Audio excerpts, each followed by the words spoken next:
حضرت عبدالله ابن عمر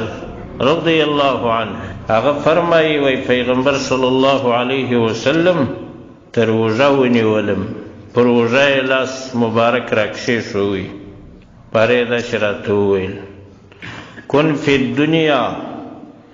په دنیا کې اوسه کأنک غریب،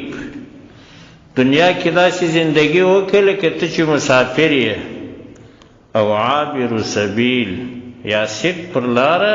تېرېدونکی، دغسې زندگی وکړه. دا قاعده ده، یو څوک چې چاته مهمه خبره کوي نو باره یې تر لاس راونیسي، یا پر دا اوږه لاس ورکښېږدي، نو دی په دغه پوه کې چې ګوره دا خبره مهمه درته کوم.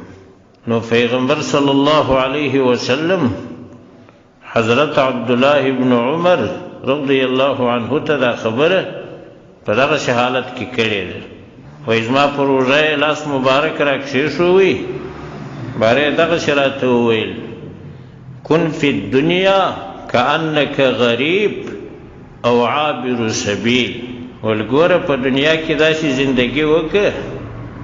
لکه ته چې مسافر یې او یا سیټ پر لاره تېرېدونکی. نو چې سړی یو ځای مسافر وي 15 ورځې یا 20 ورځې یا 10 ورځې یا تر دغه ډېر یو ځای سړی تېروي، نو بیا خو د سفر زندگی کوي، بس دومره شی پیدا کوي چې دغه د سفر شپې په تېرې کړي، هغه د خپل ځان دپاره وطن نه بولي، هلته دومره ډېره آمادګي نه نیسي.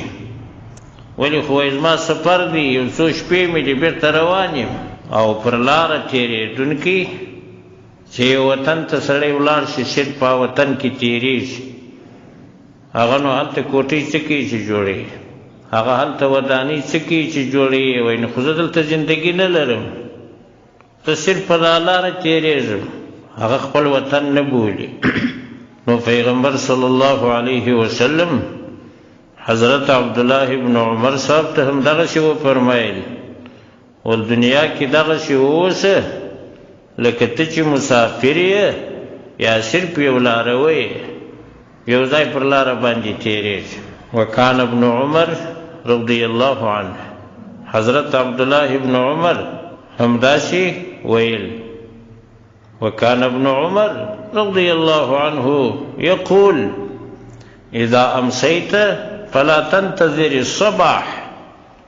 وای کله چې در باندې ماښام شي د سهار امید مه کوه، دا امید مه کوه چې بس نو سهار به زه ژوندی یم. واذا اصبحت فلا تنتظر المساء، او چې کله در باندې سهار شي بیا د ماښام امید مه کوه. وخذ من صحتك لمرضك، ګوره د صحت څه دي، د مرض دپاره استفاده وکړه، یعنی چې کله ښه صحت لري، روغ یې، جوړ یې، عبادت کولی شي، لمنځونه کولی شي، نور د خیر کارونه کولی شي، دا په صحت کې وکړه. د مرض دپاره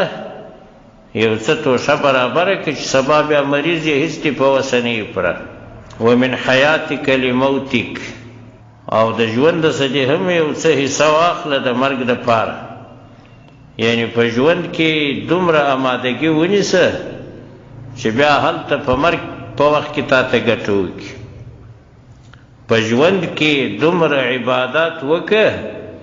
چې هغه بیا په قبر کې ستا سره ملګري، هغه بیا د مرګ په وخت کې ستا سره ملګري، هلته تا ته ګټه ورسي. دا د بخاري شریف روایت دی. ګورې حضرت عبدالله ابن عمر رضی الله عنه داسې فرمایي اذا امسیت فلا تنتظر الصباح واذا اصبحت فلا تنتظر المساء، وایي چې کله در باندې ماښام شي د سهار انتظار مه کوه چې زه به سهار ژوندی یم، چې در باندې سهار شي د ماښام انتظار مه کوه. نو دا مرګ څه په باور دی، دغسې نه ده سهار جوړ روغ سړی وي خو ماښام ته په قبر کې وي، ماښام جوړ روغ سړی وي خو سهار ته مړی وي. داسې نه ده پېښه شوې، ډېرې پېښې. خو افسوس دی چې د ځینو خلکو دا فکر وي، سړی دا فکر کوي چې یاره د دې سره داسې فکر و خیال ورسره دی لکه ګر سره چې مرګ نه ورته راځي،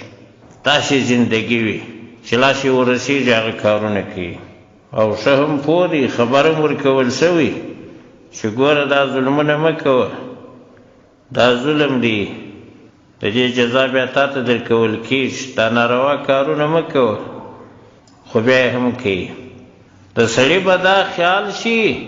چې یاره د دې سړي مرګ زړه ته نه لوېږي داسې کسان هم موږ لرو افسوس دی د داسې خلکو پر حالت